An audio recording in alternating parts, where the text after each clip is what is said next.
अस्सलाम वालेकुम, नमस्कार, सत श्री अकाल एंड गुड इवनिंग। मैं हूँ आरज़ू काज़मी और आप हमेशा की तरह से देख रहे हैं पॉइंट ऑफ व्यू। हमारे साथ हैं जी भारत से ब्रिगेडियर विनोद दत्ता साहब। बहुत शुक्रिया सर कि आज आप आए। Thank you so much. Sir TV पे तो मुलाकात होती रहती है आपसे, आज हमने कहा कि हम आपसे यहाँ पर भी ज़रा बात करें। सर टेंशन आपको यहाँ पे बढ़ती हुई लग रही है या कम होती लग रही है? इसलिए कि अभी ईरानियन फॉरेन मिनिस्टर जो हैं वो आज पाकिस्तान आए हैं और कहा यह जा रहा है कि कल वो भारत भी जाएंगे, तो कहीं ना कहीं सर डायलॉग की कोई आपको लगता है कि कोई गुंजाइश बन रही है? देखिए आरजू, इंटरनेशनल रिलेशंस में डिप्लोमेटिक चैनल्स जो है वो हमेशा खुले रहते हैं और खुले रहने भी चाहिए, क्योंकि देखिए जंग या युद्ध या इस तरह की तशद्दुद की जो घटनाएं हैं वो कोई आंसर नहीं है इनका। ये तो केवल डायलॉग से ही इसको सेटल किया जा सकता है।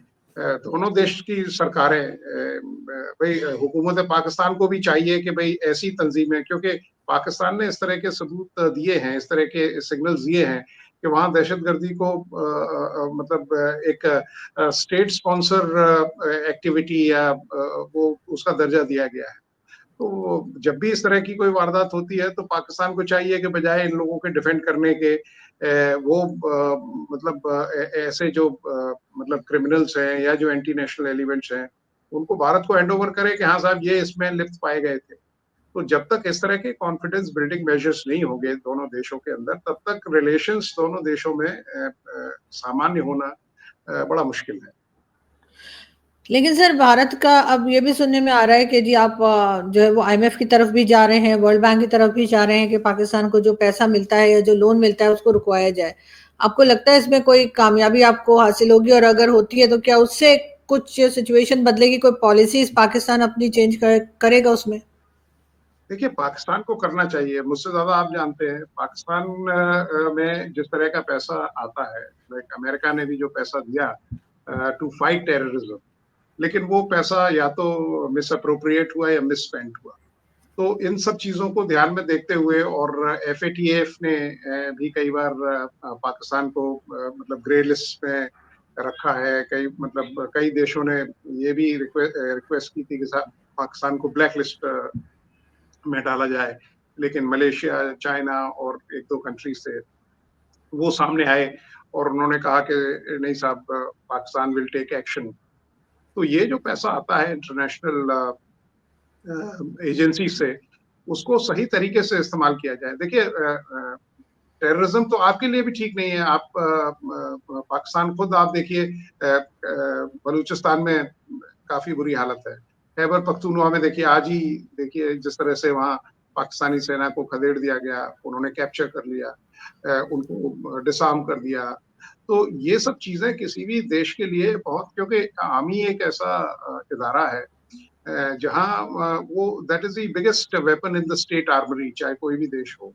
और अगर उस पे ही सवालिया निशान लगने लगेंगे या उसकी जो शीन और शाइन है अगर वो बरकरार नहीं रहेगी, तो किसी भी देश के लिए प्रोग्रेस करना बड़ा मुश्किल हो जाता है। क्योंकि किसी भी कॉम्प्रिहेंसिव नेशनल पावर के लिए चार चीजों का की बहुत जरूरत पड़ती है। पहली बात, एक स्टेबल गवर्नमेंट।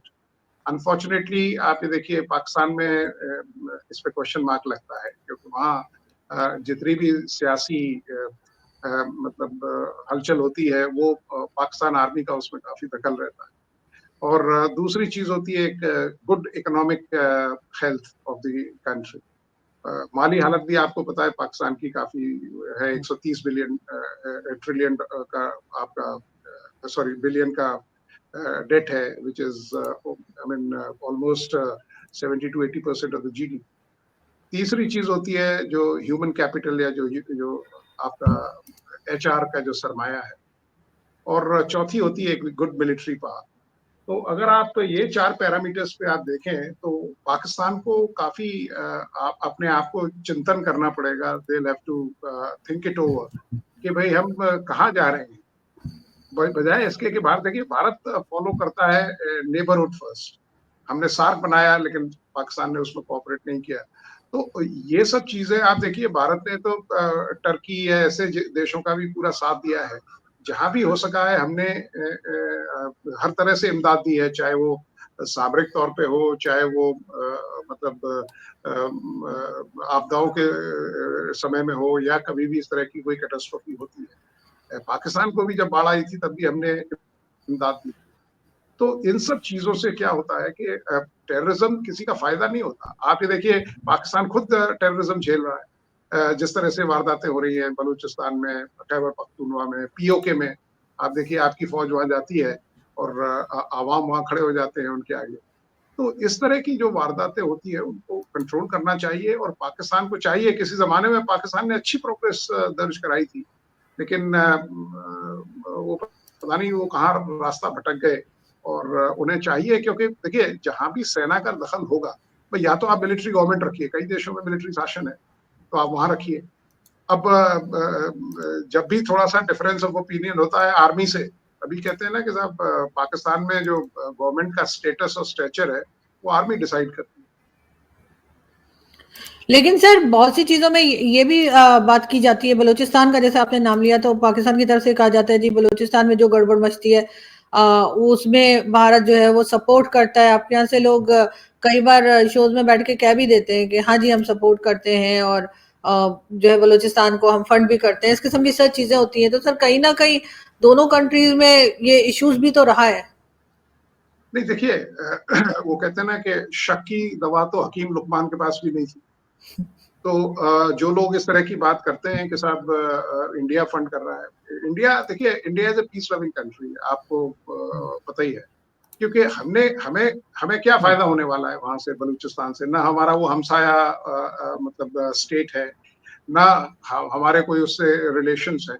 लेकिन हाँ, जिस तरह से पाकिस्तान ने 1949 में, आप देखिए जिस तरह से उसको इलीगली अनेक्स किया, तो वहां के लोगों में इस तरह का रोष है कि साहब हमें जब अंग्रेज गए थे तो ये कह के गए थे कि साहब ये एक इंडिपेंडेंट नेशन की तरह एग्जिस्ट करेगा, और उसको ऑटोनोमस दर्जा भी दिया गया था। लेकिन जिस तरह से उसको अनेक्स कर लिया गया, तो लोगों के अंदर वो रोष है, और वही रिप्रेजेंटेशन है, वही कहते हैं वॉर ऑफ इंडिपेंडेंस वो कर रहे हैं। भारत ने हमेशा इंटरनेशनल पीस की बात की है। हमने कभी मतलब किसी ने अगर कहा भी है तो वो उसके इंडिविजुअल स्टेटमेंट रहा होगा। लेकिन भारत हमेशा शांति चाहता है, भारत ये चाहता है, बल्कि भारत के हित में है कि अगर एक स्टेबल पाकिस्तान, अगर हमारा हमसाया मुल्क स्टेबल है, तो हमारे लिए भी। अब देखिए आप, आपके इतने ट्रुप मूवमेंट हो गया, ट्रुप डिप्लॉयमेंट हो गया, as it is your cash trapped nation. पैसों की कमी है, खाने की चीज की कमी है, सनत उतना अच्छा नहीं कर रही है। तो इन सब चीजों को देखते हुए अब ये एक्स्ट्रा लोड जो आपके ऊपर आ रहा है वो किस पे आएगा? वो आवाम पे आएगा। वहां टैक्सेशन ज्यादा लगेगा, लोगों की जो पर्क्स एंड प्रिविलेजेस है वो उनमें कटौती आएगी, चीजें महंगी होंगी। तो ये सब चीजों से कोई फायदा नहीं है, और भारत ने न कभी इस तरह का कोई इनिशिएटिव दिखाया है। भारत तो चाहता है कि पाकिस्तान एक स्टेबल नेशन रहे, लेकिन जिस तरह की वारदातें पाकिस्तान ने की हैं, अब आप देखिए आईएसआई का जो इन्वॉल्वमेंट है वो देखा जा रहा है हर जगह, एनआईए ने रिपोर्ट सबमिट की है। तो इन सब चीजों को ध्यान में रखते हुए पाकिस्तान को भी चाहिए कि थोड़ी ट्रांसपेरेंसी दिखाए, क्योंकि वो कहते हैं ना, you don't have to be honest, you have to look honest also.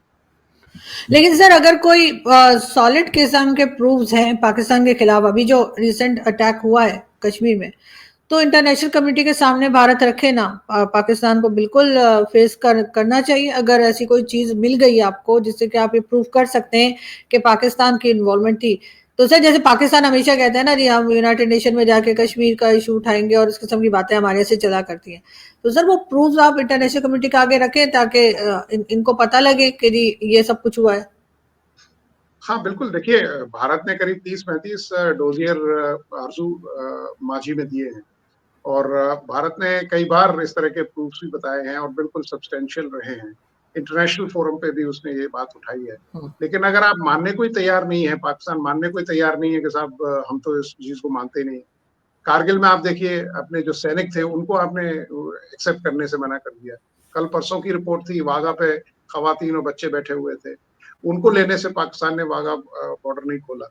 तो ये सब उनके पास वैलिड डॉक्यूमेंट्स हैं, वो जा रहे हैं। भारत ने तो फिर भी थोड़ा सा वो दिखाया कि साहब चलिए डेडलाइन खत्म हो गई है, उसके बाद भी आप जा सकते हैं अगर आप किसी मसले की वजह से नहीं निकल पाए हैं, तो आप you inform authorities and you can still you know go to Pakistan.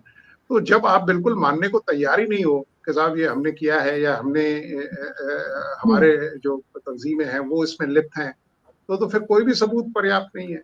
तो लेकिन इसलिए सर भारत ने इस सॉरी आपकी बात काट रही, लेकिन सर वो जो आप लोगों की बात कर रहे हैं सर, वो तो डॉक्यूमेंट्स वगैरह चेक होंगे, ज़ाहिर है वो इतने साल के बाद अगर कोई आ रहा है।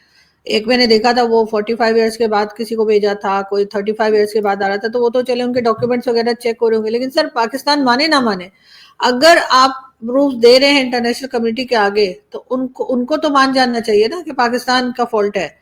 तो फिर तो पाकिस्तान इधर उधर निकल ही नहीं सकता, क्योंकि जाहिर है हमें तो IMF और वर्ल्ड बैंक और सबसे पैसा लेना होता है। तो सर अगर आप प्रूफ हम तो जाहिर है माने या ना माने, हमारे कोई वो प्रॉब्लम नहीं है, लेकिन इंटरनेशनल कम्युनिटी उन प्रूफ्स को मान जाए जो भारत दे रहा है, मैं ये कह रही हूँ, तो उससे भी पाकिस्तान के ऊपर प्रेशर आ सकता है आपके ख्याल से?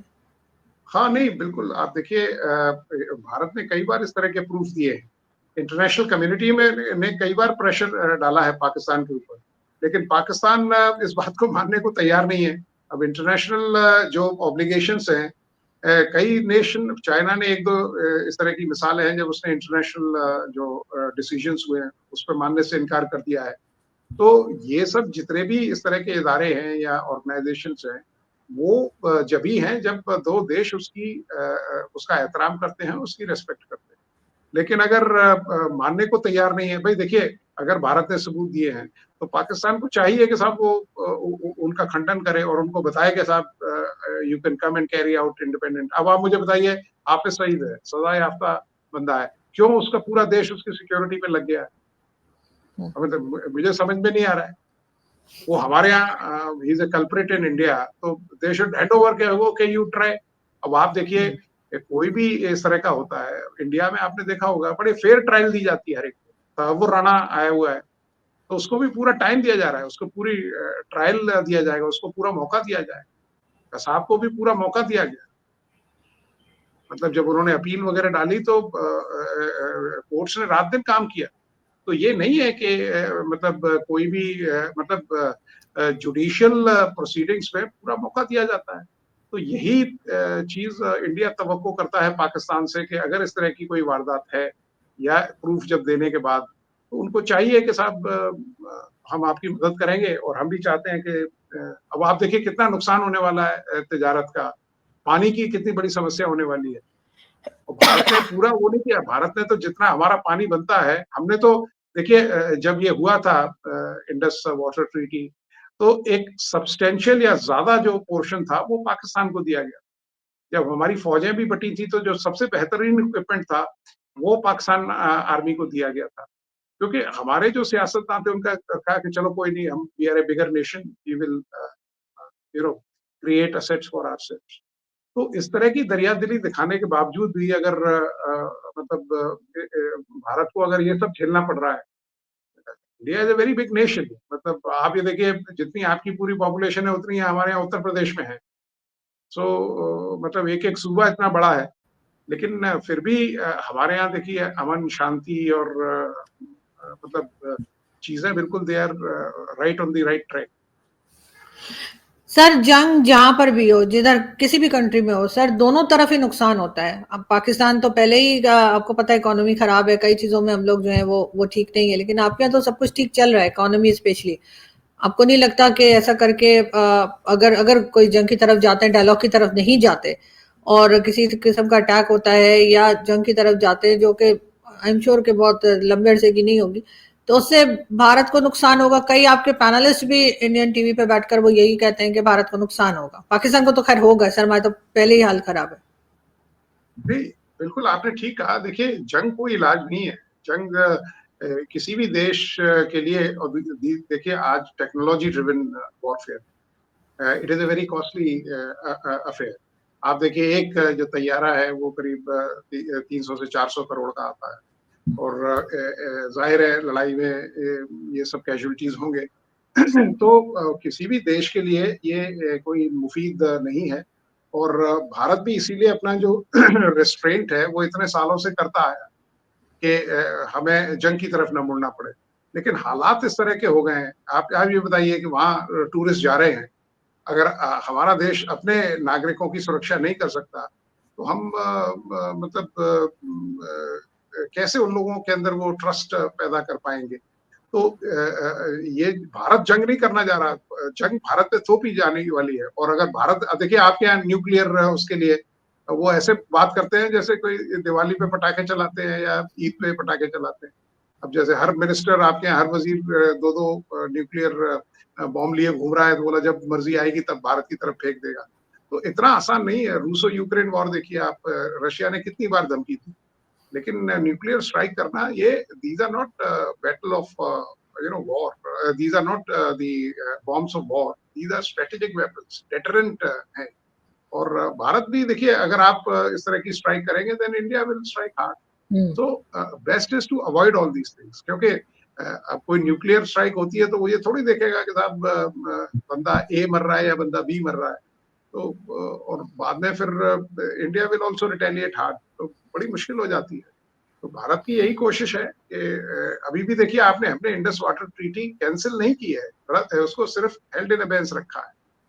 क्योंकि भारत नहीं चाहता कि मतलब पानी तो एक ऐसी चीज है जो कोई अगर अजनबी भी आ जाए तो उसको भी ऑफर किया जाता है। तो बाकी तो पाकिस्तान में देखिए सन 65 की लड़ाई में नहीं किया गया, 71 में नहीं इसको सस्पेंड किया गया। तो ये तो बिल्कुल बुनियादी चीज है किसी भी इंसान के लिए। तो इन सब चीजों को ध्यान में रखते हुए हमें चाहिए कि जो दोनों देशों की लीडरशिप है और उनमें ट्रांसपेरेंसी, क्योंकि आपके यहाँ क्या है कि वो कश्मीर कार्ड खेलना है साहब, ये है क्योंकि अगर आप तारीख भी देखें पाकिस्तान की तो हर 15-20 साल बाद एक चीफ मार्शल लॉ एडमिनिस्ट्रेटर आके बैठ जाता है।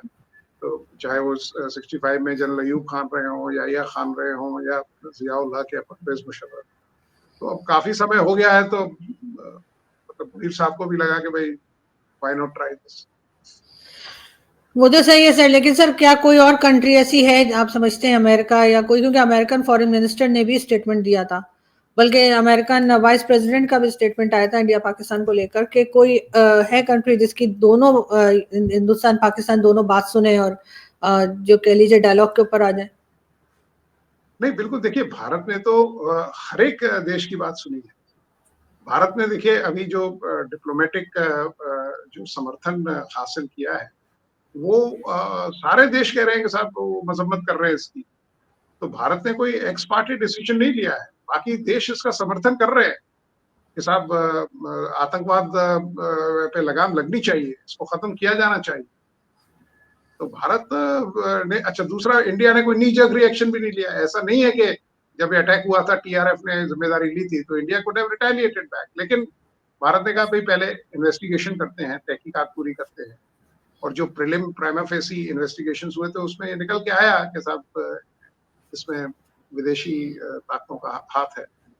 तो इन सब चीजों को देखते हुए इंडिया देखिए आज विश्व के सारे जो देश हैं, जितने भी मुल्क हैं, वो सब इंडिया को सपोर्ट कर रहे हैं टेररिज्म के खिलाफ। भारत का भी मुद्दा टेररिज्म है। भारत का मुद्दा ये नहीं है कि साहब हम पाकिस्तान से लड़ना चाहते हैं या वहां की आवाम को हम नुकसान पहुंचा देना चाहते हैं या उनको हम प्यासा मार देना चाहते हैं। ये तो मजबूर किया गया है कि साहब ये स्टेप लिए जाएं। आप देखिए भारत में तो मतलब इस तरह के कई इंस्टेंसेस हैं जहां अपना सेक्रीफाइस करके पाकिस्तान को तरजीह दी है। तो इंडस वाटर ट्रीटी के भी आप क्लॉजेस पढ़े तो जो सब्सटेंशियल वाटर है that is going to Pakistan. तो इन सब चीजों को ध्यान में रखते हुए हम तो अभी भी अल्लाह ताला से यही गुजारिश करेंगे कि साहब के लोगों में कहते हैं ना गुड सेंस शुड प्रिवेल। और इस में कोई अगर लिप्त है या वैसे भी जो तंजीमें इसमें इन्वॉल्व हैं उनके खिलाफ, अब इंडिया में देखिए आप जिस तरह के लोग पत्थरबाजी हुआ करती थी, एनआईए ने काफी लोगों के वो कहते हैं ना नट बोल्ट टाइट किए हैं और काफी जो वारदातें कश्मीर में होती थी वो कम हुई हैं। तो इन सब चीजों को ध्यान में रखते हुए पाकिस्तान को भी थोड़ा सा इनिशिएटिव लेना पड़ेगा और उसको बताना पड़ेगा कि हाँ we are against it and we will not, because आपको खुद खामियाजा उठाना पड़ रहा है उस चीज।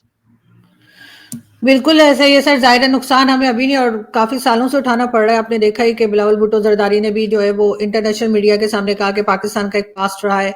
साथ ही हमारे डिफेंस मिनिस्टर ख्वाजा आसिफ साहब ने भी कहा कि हम लोग 30 साल तक मिलिटेंट्स को सपोर्ट करते रहे, जो हमारी गलती थी, लेकिन बहरहाल गलती तो मान ली, लेकिन अब उसके ऊपर काम कब करेंगे और ठीक कब करेंगे या पॉलिसीज़ कब सही होंगी, ये तो खैर सर आगे ही पता लगेगा। बहुत शुक्रिया कि आपने आज जॉइन किया। Thank you so much sir. Thank you. जय हिंद।